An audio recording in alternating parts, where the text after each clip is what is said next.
vamos nessa? Vamos continuar aqui nossa jornada pelo delito de furto, né? Delitos contra o patrimônio. Por enquanto, no delito de furto, né, pessoal?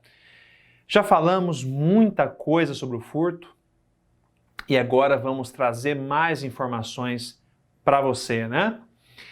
Pessoal, veja o quadro que eu montei aqui. Pessoal, isso cai demais em prova, hein? Cai demais em prova. A prova, ela vai tentar te confundir, fazer confusão, né? Entre o furto privilegiado e o furto insignificante. Pessoal, cuidado com isso. Furto privilegiado é uma coisa. Furto insignificante é outra. É outra, tá? Você vai ver daqui a pouco, já está vendo ali, né? Que o furto privilegiado, ele é chamado de furto mínimo. Muita gente acha que o furto mínimo é sinônimo de furto insignificante. Não, pessoal, não. Cuidado com isso. Furto privilegiado é uma coisa, furto insignificante é outra, são coisas diferentes. E o sinônimo de furto privilegiado é furto mínimo. Então grava. De um lado eu tenho furto privilegiado ou mínimo, do outro o furto insignificante. Professor, onde que está esse tal furto privilegiado, também chamado de furto mínimo? Onde que está isso? Está aqui, pessoal. Parágrafo 2º do artigo 155 do Código Penal, né? O artigo do furto é esse, artigo 155. No artigo 155 do Código Penal, parágrafo 2º, eu estou diante do furto privilegiado ou furto mínimo. Quando você abrir aí o seu vadimeco, você vai perceber os requisitos para que eu tenha furto privilegiado. Primeiro requisito, pessoal, e vejam, esses requisitos do furto privilegiado ou mínimo são requisitos cumulativos, todos devem estar presentes. Primeiro requisito, para que haja furto privilegiado ou mínimo, o agente tem que ser primário. Exige-se a primariedade do agente, ou seja, esse agente não pode ser reincidente, não pode. O agente tem que ser o quê? Primário. Outro requisito do furto privilegiado ou mínimo é o seguinte: a coisa subtraída nesse furto tem que ser de pequeno valor. E daqui a pouco você vai perceber, pequeno valor é uma coisa, valor insignificante é outra. Cuidado com isso. Então, olha lá. Furto privilegiado, o agente tem que ser primário. E a coisa subtraída tem que ser de pequeno valor. Professor, o que é a coisa ser de pequeno valor? O que é isso? Pessoal, se entende que o pequeno valor da coisa subtraída de pequeno valor, é aquela cujo valor não ultrapassa um salário mínimo. Não ultrapassa o salário mínimo. Até um salário mínimo é de pequeno valor. Então, para ter furto privilegiado, a coisa subtraída tem que ser de pequeno valor. O que significa ser a coisa cujo valor não ultrapassa um salário mínimo. Não ultrapassa um salário mínimo. Então, pessoal, se eu tenho um furto como esse, né? O agente que comete furto é primário. E o que ele subtrai é de pequeno valor, ou seja, a coisa subtraída, não ultrapassa um salário mínimo, ele cometeu furto privilegiado. Ele terá direito a uma diminuição de pena ou a uma substituição de pena. No máximo ele vai ter isso, uma diminuição de pena ou substituição de pena, né? Então, pessoal, veja, o furto privilegiado ou mínimo, sem a menor dúvida, é crime. Eu estou diante de um crime. Sem a menor dúvida. Eu estou diante de um crime. De um crime. Tá? Tanto que o cara vai ser punido. O que ele terá direito é uma diminuição ou substituição na sua pena. No máximo, diminuição ou substituição na pena, mas ele vai ser punido. Ele praticou um crime, né? Mas para isso, requisitos: primariedade do agente e pequeno valor da coisa subtraída, coisa que não ultrapassa um salário mínimo. Ótimo, ótimo. Entendi, professor, o furto privilegiado. Mas e o furto insignificante? Você vai perceber que é totalmente diferente, pessoal. Cuidado, ó. No furto insignificante, veja, furto entre aspas, porque se for insignificante, não há crime, pessoal. Se é insignificante, é porque não há crime, não há crime, não há crime. Ah, é, professor? É. Lembra lá da parte geral do Código Penal? Do direito penal? Que você está vendo com o Dunc? Quando a gente estuda o princípio da insignificância, quando a insignificância incide, não há crime. Porque a insignificância, lembra? É uma causa supralegal de exclusão da tipicidade material. A insignificância é uma causa supralegal de exclusão da tipicidade material. Se a insignificância incide, eu não tenho tipicidade material. Professor, o que é tipicidade material mesmo? Tipicidade material, galera, é a lesão efetiva ao bem jurídico, ou pelo menos um risco de lesão ao bem jurídico. Quando o princípio da insignificância incide, eu não tenho tipicidade material, eu não tenho lesão efetiva ao bem jurídico, não tenho risco de lesão ao bem jurídico. Então, não tenho crime, não tenho crime. Joia?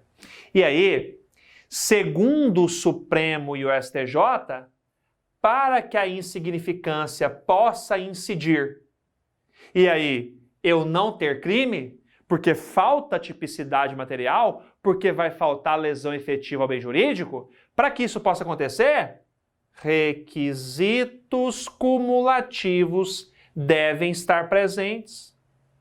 É o famoso MARE, né, pessoal? MARE. Olha lá. É o famoso MARE. Para que a insignificância incida, segundo o Supremo e o STJ, eu tenho que ter todos esses requisitos. Primeiro, vamos lá? Anota. Mínima ofensividade da conduta. Mínima ofensividade da conduta. Ausência de periculosidade social da ação. Reduzido grau de reprovabilidade do comportamento, reduzido grau de reprovabilidade do comportamento e a inexpressividade da lesão jurídica.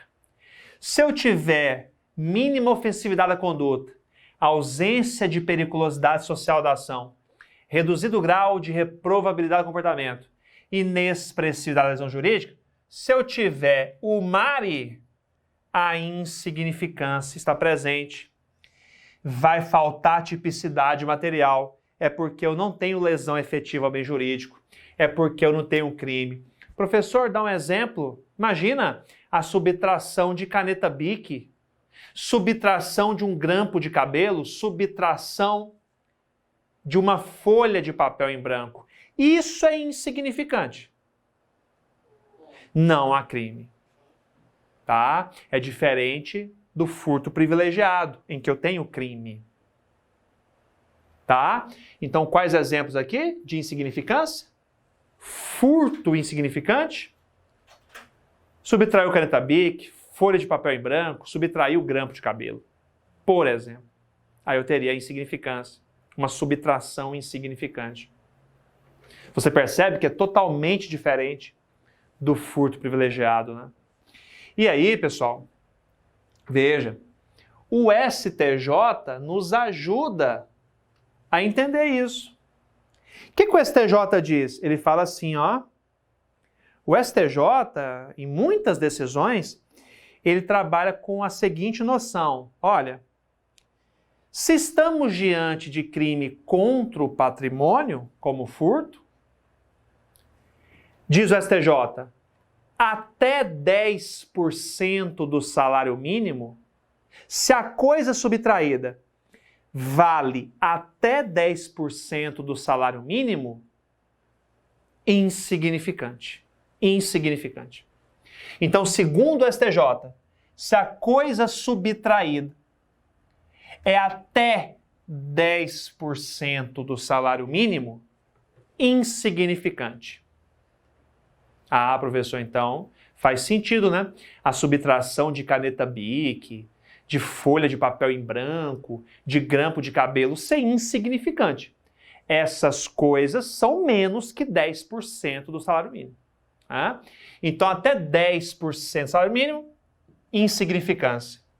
Diz ainda o STJ, se o bem subtraído possuir valor acima de 10% do salário mínimo, se é acima de 10% do salário mínimo, e não ultrapassando o salário mínimo, perdão, aí sim eu tenho o furto privilegiado.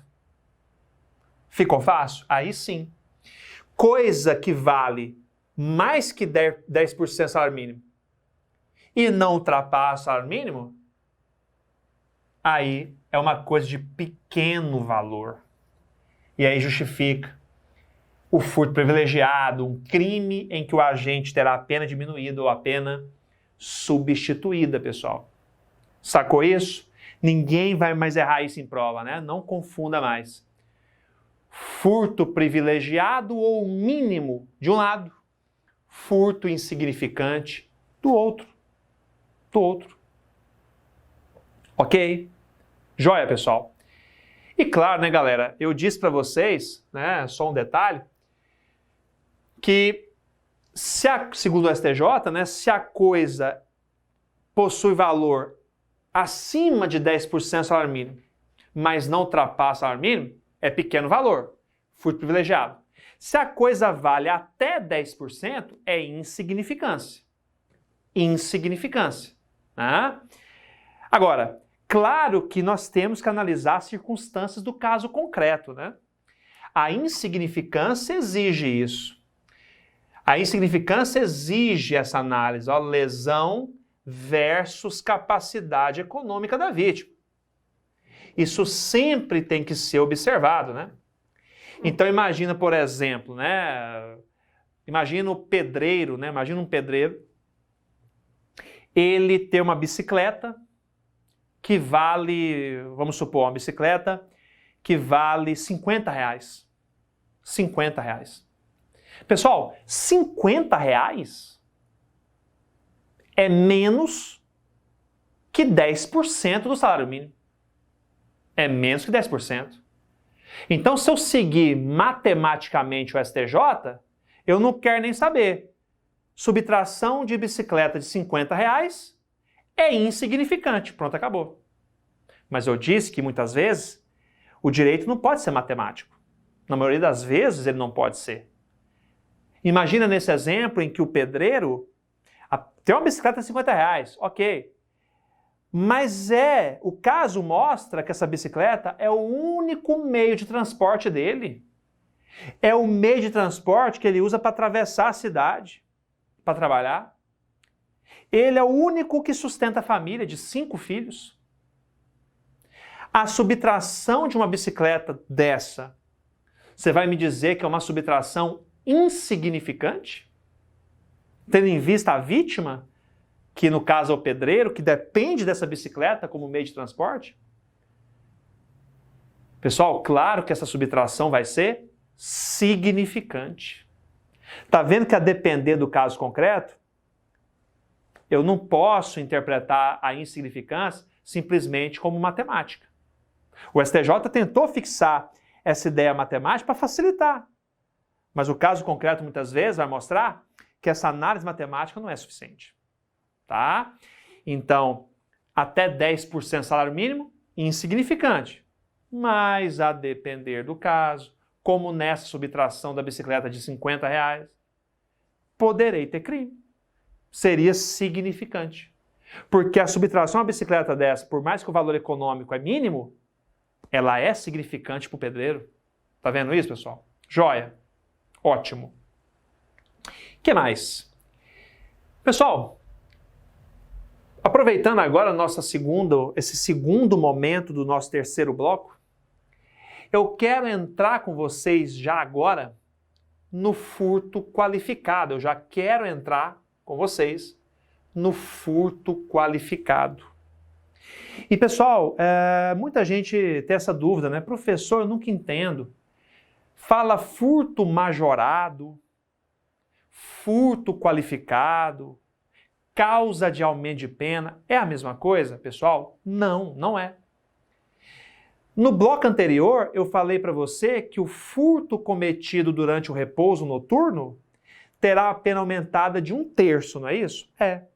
Pessoal, quando a pena é aumentada em fração, como nesse caso de 1/3, eu estou diante de causa de aumento de pena, ou majorante. Isso é furto qualificado? Não, pessoal. O que é furto qualificado? Furto qualificado é outra coisa. É quando a pena mínima e máxima aumentam. Qual que é a pena do furto originária mesmo? 1 a 4 anos, não é isso? Nas situações que vamos analisar agora, a pena vai para 2 a 8 anos, pessoal. Quando aumenta o mínimo e o máximo, aí sim eu estou diante de furto qualificado. Aí sim eu estou diante de um furto qualificado. Ok? E aí, pessoal, a primeira qualificadora que eu quero ver com vocês é a do parágrafo 4º, inciso 1, né? Artigo 155, parágrafo 4º, inciso 1.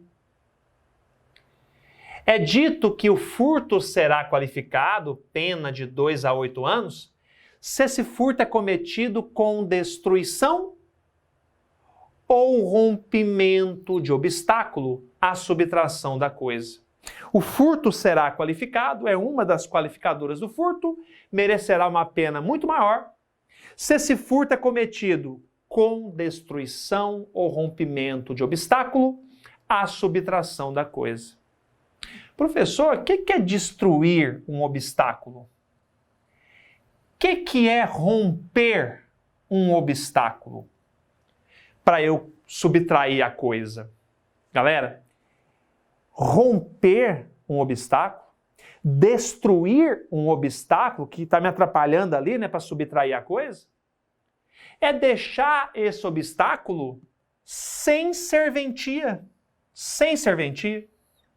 Eu deixo aquele obstáculo que eu rompi, que eu destruí, sem serventia. Aí sim. Se após a minha conduta o obstáculo está sem serventia, realmente, eu destruí ele, eu rompi ele. Aí sim. Por que eu estou dizendo isso? Por que é importante você entender essa noção de destruição ou rompimento de obstáculo? Que significa deixar a coisa sem serventia? Porque imagina, a prova te joga um exemplo assim, ó. Fulano foi furtar uma casa. E para furtar a casa, para ele ter acesso aos bens dentro da casa, fulano desativou o alarme.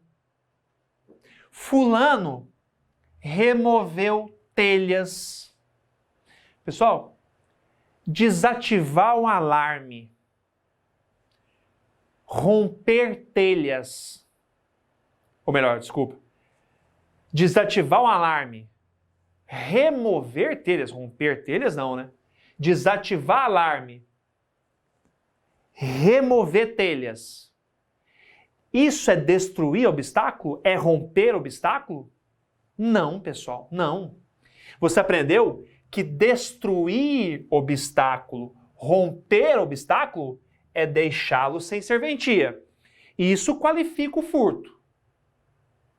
Agora, se a prova fala que o cara, para cometer furto, apenas desativou um alarme, apenas removeu telhas, pessoal, isso não é destruir obstáculo, não é romper obstáculo.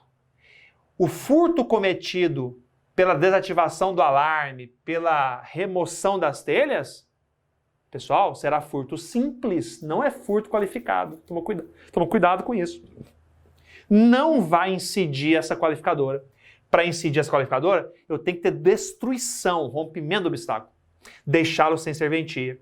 Apenas desativar um alarme, remover telhas, isso não é destruir obstáculo, não é romper obstáculo. Num caso como esse, o furto é simples mesmo, tá? Cuidado com isso. E aí, pessoal, é aquela observação, né? Muito importante, que muita gente confunde isso na hora da prova, né? Você já está aprendendo, acabou de aprender, que o furto será qualificado quando o agente rompe ou destrói um obstáculo, deixa ele sem serventia. Obstáculo esse está entre ele e a coisa, né? Então ele tem que romper, tem que destruir aquilo para acessar a coisa e furtar. Pessoal, cuidado. Se esse obstáculo é parte integrante da própria coisa visada, não teremos a qualificadora. Olha o que eu anotei aqui. A violência empregada contra a própria coisa visada não qualifica o furto. Não qualifica, pessoal. Imagina aquele exemplo, né? Fulano quer furtar o veículo. O que fulano faz? Ele quebra o vidro do veículo. Quebra o vidro. Ou naquele exemplo que a gente fez agora na questão, né, no bloco passado, quebra a porta do carro, quebra o vidro do carro para levar o carro. Veja, o vidro que foi quebrado, a porta que foi rompida, é parte integrante, pessoal, do carro. É parte integrante da coisa visada. Ele quer subtrair o carro. E para isso ele quebra o vidro, a porta, que faz parte do carro. O que você notou? Se há o rompimento, a destruição de um obstáculo, que é parte integrante da própria coisa visada, não haverá qualificadora. A violência empregada contra a própria coisa visada não qualifica o crime. Então, nesse caso, pessoal, por incrível que pareça, quebrou o vidro para pegar o carro e levar o carro. O furto é simples, pessoal. O furto é simples. Porque o obstáculo que foi rompido é parte integrante da coisa. Por outro lado, imagina que o agente ele quebra o vidro do carro para pegar o notebook que está lá dentro. Aí sim eu teria essa qualificadora. Furto qualificado. Professor, mas eu não estou acreditando nisso. Então, se eu quebro o vidro do carro para levar o carro, o furto é simples. Se eu quebro o vidro do carro para levar o computador que está lá dentro, o furto é qualificado. Qual que é a lógica disso? É desproporcional isso. Se o cara leva o carro, a pena é menor. Se ele leva o notebook, a pena é maior? Pessoal, exatamente. Nós temos aí uma clara violação ao princípio da proporcionalidade. Mas Supremo e STJ atualmente não estão nem aí para isso. É isso mesmo que você vai marcar na sua prova, por mais absurdo que possa parecer. Fulano quebrou o vidro do carro para levar o carro, furto simples. Fulano quebrou o vidro do carro para pegar um computador que estava lá dentro, furto qualificado. Por incrível que pareça, é isso que você vai marcar na sua prova. Certinho, pessoal? Joia! Entendeu? Por que quando o cara quebra o vidro do carro, o furto é simples? Porque quando a violência é empregada contra a própria coisa visada, a qualificadora não incide. Quebrar o vidro do carro para levar o carro é empregar a violência contra a própria coisa visada, aí o furto é simples. Quebrou o vidro para levar o notebook que estava lá dentro, aí é qualificado. Por mais que haja desproporcionalidade, é isso que você vai marcar na sua prova, pessoal. Supremo e STJ entendem nesse sentido, por mais absurdo que possa parecer. Ok? Joia? Pessoal, mais uma questão aqui pra gente, na tela, questão 3, pra gente fechar mais esse bloco. É uma questão de agente de polícia, tá? Goiás, ó. Perguntando sobre o crime de furto, você tá vendo aí. Sobre o crime de furto, julgue o item, diz o seguinte: as coisas perdidas não podem ser objeto de furto. Pessoal, exatamente. Nós vimos isso em bloco anterior. Exatamente, certíssimo, né? Certíssimo. As coisas perdidas não podem ser objeto de furto. Exatamente, pessoal. Você viu que o objeto do furto é a coisa alheia móvel. Aí eu falei assim, coisa de ninguém, coisa abandonada, não são coisas alheias. Então elas não podem ser objeto de furto. Aí eu disse, e a coisa perdida? Ela é alheia. A coisa perdida é alheia. Só que se eu acho coisa alheia perdida e me aproprio dela, eu não tenho furto. Você aprendeu que o crime é outro? É apropriação de coisa achada, artigo 169, parágrafo único, inciso 2 do Código Penal. Apropriação de coisa achada. Eu me aproprio de uma coisa que eu achei que estava perdida. É coisa alheia. O crime é outro, é do 69. Né? Eu me apropriei da coisa achada, não procurei o dono, não procurei as autoridades competentes no prazo de 15 dias. Vai ser furto? Não, é apropriação de coisa achada. Então a questão está certa, pessoal. A questão cobrou isso. As coisas perdidas não podem ser objeto de furto. Não. Se eu me apropriar de coisa perdida, que portanto eu achei, o crime é apropriação de coisa achada. Artigo 169, parágrafo único, inciso 2 do Código Penal. Não será crime de furto. Joia, pessoal? Tranquilo mais essa questão? Beleza? Tá vendo, né? A gente está colocando para vocês aqui questões a dedo mesmo, para que você possa aí não só estar aprendendo a teoria e praticando aí, vendo que como caem essas questões em prova, né? Pessoal, então é isso. Fechamos mais um bloco, o nosso terceiro bloco, e daqui a pouco a gente volta com mais crime de furto e daqui a pouco crime de roubo. Abraço!